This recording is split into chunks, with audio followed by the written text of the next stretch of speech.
May guess kayo? May guess at?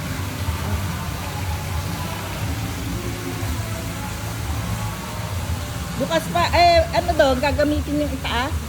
Gagamitin? Oo. Bukas ang ilaw eh.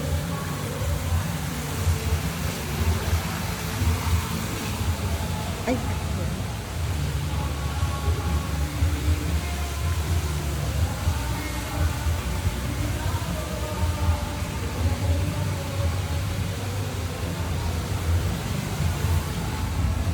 Sa VIP.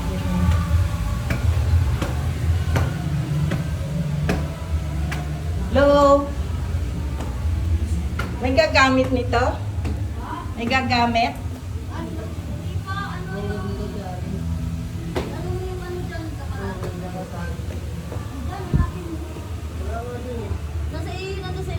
Napakabit niya ano eh. Ate Menchi. Ay, magpapaano kayo ngayon? Ay, ginamit ba ito kagabi? Opo, ma'am. Ginamit po. Ay, pero ngayon hindi. Opo, hindi po.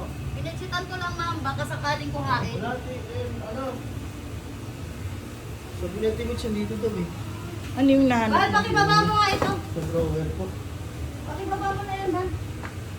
Mamaya kambal, pag libre ka na, butasan mo uli yung mga ano ko ha, yung nando sa corner doon. Doon po nakalagay. Oo, nandun lang sa ala. Ano.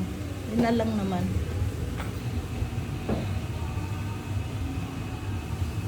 Palitan ko na to ng ano. Martinan. So kagabi, ano, kasama pala ito kagabi sa package Opo, nila. ma'am. 22 hours kasama to, Ah, ma'am. kaya 22 hours. Yung dibo. Oo, ngayon, ano, wala. Tatlo lang ngayon, ma'am. Tatlong kwarto. Sa baba lang po. Kaya pala sabi ko, ba't bukas ang mga ilaw dito? Eh, pala lilinis ka. Opo. Nag-edit po ako. Baka sakaling mag-additional sila. Malinis na. Ready na.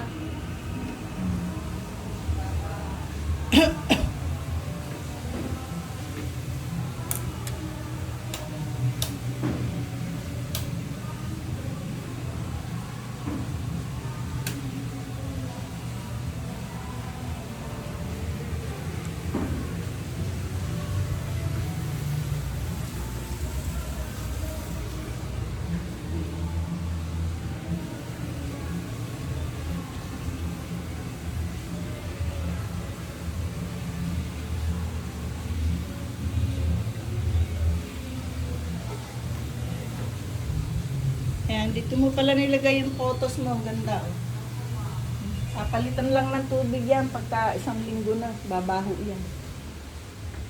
Ganon ginagawa ko eh. Pagka ano, pinapalitan kong tubig. Ganda nga, ma'am eh. Kasi nung pumasok ako dito, Hmm? nung inassign ako dito ni Ma'am Billy, Oo. patay yung mga halaman. Wala. Tapos mga tuyo yung bote. Alang kwenta yung ibang nag-aalaga. Hindi na mo walang ano. Eh, at least nakakaganda yan kahit pa pa. Ayan. Diba? Talagyan ko pa nga po dito eh. Oo. Pag ano, yung... Kasi yung mga ganyan lang, madaling mabuhay, di nadidiligan. Papalitan lang ang tubig. Tatanggalan lang ako ito ng ano. Ha? Oo.